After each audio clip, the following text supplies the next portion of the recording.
आइए आज एक बेहद दिलचस्प विश्लेषण शुरू करते हैं। हम केदारनाथ अग्रवाल जी की मशहूर कविता चंद्रगहना से लौटती बेर के भीतर छिपे सामाजिक रूपकों और उस कमाल की इमेजरी को डिकोड करने वाले हैं। ये सिर्फ एक प्राकृतिक दृश्य नहीं है, ये खेतों और एक तालाब के जरिए हमारे अपने समाज की एक बहुत ही गहरी कहानी है।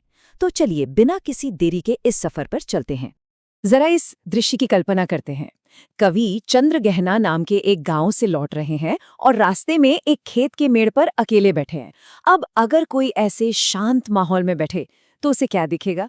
सिर्फ पेड़ पौधे? जी नहीं, यहाँ पौधों और जानवरों के बीच एक पूरा मानवीय नाटक चल रहा है, मानो प्रकृति खुद कोई कहानी सुनाने के लिए मंच तैयार कर रही हो। और इस नाटक का पहला हिस्सा पूरी तरह से रोमांस और उत्सव से भरा है। यहाँ गांव की वनस्पतियां सिर्फ फसलें नहीं हैं, बल्कि एक रोमांटिक प्ले के बिल्कुल परफेक्ट किरदार बन गई हैं। अब यहाँ एक बहुत ही गहरा कंट्रास्ट देखने को मिलता है। एक तरफ है ग्रामीण जीवन, जहाँ भरपूर प्यार, आपसी तालमेल और एक गहरा जुड़ाव है, और दूसरी तरफ वो बड़े व्यापारिक शहर जो पूरी तरह से व्यवसाय और मुनाफे पर टिके हैं। कवि का साफ मानना है कि उन कंक्रीट के जंगलों में किसी सच्चे और गहरे भावनात्मक रिश्ते की जगह ही नहीं है। गांव की मिट्टी अपनी सादगी के बावजूद प्यार के लिए कई ज्यादा उपजाऊ है। सबसे मजेदार बात यह है कि कैसे इस खेत के हर एक पौधे को एक भव्य शादी के समारोह में कोई न कोई इंसानी भूमिका दे दी गई है। चने का पौधा दूल्हा बन गया है, अलसी एक जिद्दी युवा है और सरसों एक समझदार दुल्हन। ये किसी आम खेत का नज़ारा नहीं, बल्कि प्रकृति का अपना वेडिंग सेट है। चलिए इन किरदारों को थोड़ा और करीब से जानते हैं। सबसे पहले मिलिए चने के पौधे से। ये एक छोटा सा ठिगना पौधा है जिसके ऊपर गुलाबी रंग के फूल खिले हैं। अब कवि की नज़र से देखें तो ये कोई पौधा नहीं है, बल्कि एक ऐसा दूल्हा है जिसने सिर पर गुलाबी रंग की पगड़ी बांध रखी है और वो पूरी शान से अपनी शादी के लिए सज धज कर तैयार खड़ा है। कितनी कमाल की कल्पना है। और चने के ठीक पास ही है अलसी का पौधा। ये अलसी किसी के बोने से नहीं, बल्कि चने की फसल के बीच बिल्कुल अपनी जिद से उगी है। इसकी कमर पतली है, शरीर लचीला है और सिर पर नीले फूल सजे हैं। जब हवा चलती है तो ये ऐसे झूलती है मानो ऐलान कर रही हो कि जो भी इसे प्यार से छुएगा वो उसे अपना दिल दे बैठेगी। ये एकदम बेबाक और रोमांटिक युवा का परफेक्ट प्रतीक है।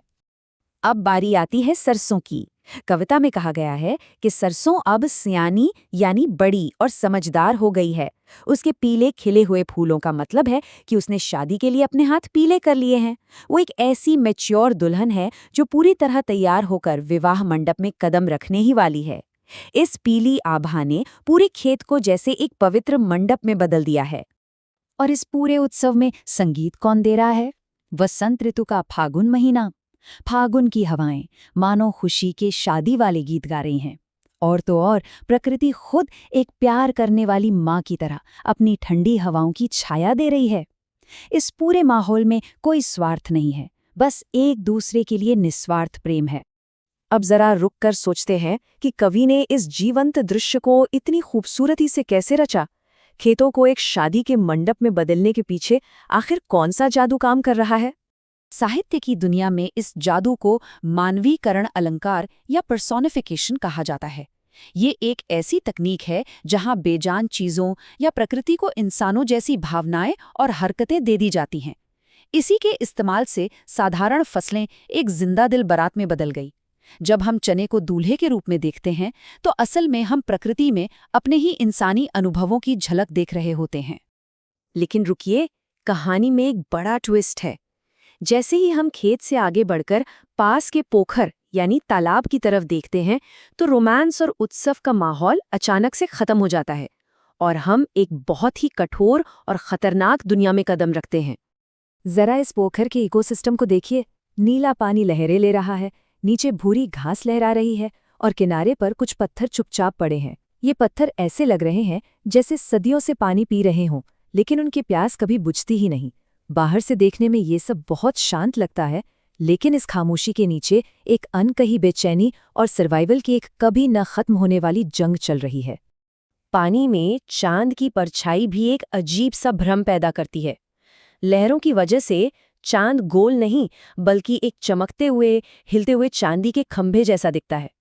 ये चांदी का खंबा अंधेरे में एक भ्रामक स्पॉटलाइट की तरह काम करता है, जो असलियत को छुपा लेता है और हमें उस खतरे को देखने से रोकता है जो सतह के ठीक नीचे पनप रहा है। और वो खतरा क्या है? चुपचाप खड़ा बगुला जल में टांग डुबोए मछली को देखते ही अपनी ध्यान निद्रा त्याग देता है। ये वो पल है जहां सारी शांति का पर्दाफाश हो जाता है। बगुला एक पैर पर खड़ा होकर किसी बड़े संत की तरह ध्यान लगाने का नाटक कर रहा है, लेकिन जैसे ही कोई कमजोर मछली पास आती है, उसका सारा ध्यान टूट जाता है। ये दिखाता है कि इस पोखर में शांति सिर्फ एक चाल है। खतरे यहीं खत्म नहीं होते। अचानक आसमान से एक चतुर काले माथे वाली चिड़िया तेजी से गोता लगाती है और पलक झपकते ही अपनी पीली चोंच में एक सफेद मछली को झपटकर उड़ जाती है। बिल्कुल एक पल में। ये साफ दिखाता है कि इस इकोसिस्टम में लगातार और अवसरवादी खतरे हर तरफ मंडरा रहे हैं। ये कोई शांत जगह नहीं, बल्कि एक बेरहम युद्ध का मैदान है। तो इस पूरे विश्लेषण का सबसे गहरा मतलब क्या है?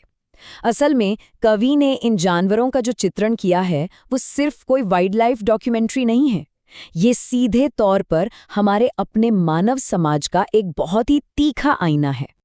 आइए इस आईने को थोड़ा साफ करते हैं और देखते हैं कि कौन सा जानवर समाज के किस हिस्से को दर्शाता है। बगुला पाखंडी शोषक है, मछली वो आम इंसान है जिसका शोषण होता है, और काले माथे वाली चिड़िया वो चालाक अवसरवादी है जो मौके का फायदा उठाती है। ये प्रकृति का ड्रामा हमारी अपनी सामाजिक और आर्थिक व्यवस्था का एकदम सटीक प्रतीक बन जाता है। बगुला समाज के उस कुलीन या सफेदपोश वर्ग को दिखाता है जो बाहर से तो बहुत सज्जन और पवित्र होने का नाटक करते हैं। वे एकदम ध्यान मग्न लगते हैं, लेकिन असल में वे सिर्फ सही मौके का इंतजार कर रहे होते हैं ताकि कमजोर लोगों का बेरहमी से शोषण कर सकें। ऐसे बगुले भगत हर जगह देखे जा सकते हैं जो नैतिकता का मुखौटा पहने रहते हैं। और मछली उस रोजमर्रा के आम इंसान का प्रतीक है जो जिंदगी की धारा में शांति से अपना रास्ता बनाने की कोशिश कर रहा है, लेकिन वो लगातार असुरक्षित है। उसे जरा भी अंदाजा नहीं होता कि सिस्टम में बैठे ये छिपे हुए ताकतवर शिकारी कब उस पर अचानक हमला कर देंगे और वो उनका शिकार बन जाएगी। वहीं वो काले माथे वाली चिड़िया उन लोगों का प्रतीक है जो जमीन पर कोई मेहनत नहीं करते। वे बस ऊपर से व्यवस्था पर नजर रखते हैं और मौके का इंतजार करते हैं। जैसे ही कोई फायदा दिखता है, वे तेजी से गोता लगाते हैं और दूसरों की मेहनत का फल तुरंत झपट लेते हैं।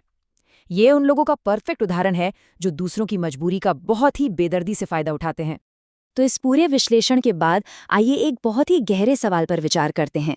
क्या हमारा आज का ये आधुनिक समाज चंद्रगहना के उन प्यार और तालमेल से भरे खेतों की तरह काम करता है, या फिर उस पोखर के अवसरवादी और खतरनाक इकोसिस्टम की तरह, जहां हर कोई एक दूसरे का शिकार करने की ताक में है? ये एक ऐसा सवाल है जो हमें समाज और अपने खुद के तौर तरीकों के बारे में सोचने पर मजबूर कर देता है। इस शानदार विश्लेषण का हिस्सा बनने के लिए बहुत बहुत धन्यवाद।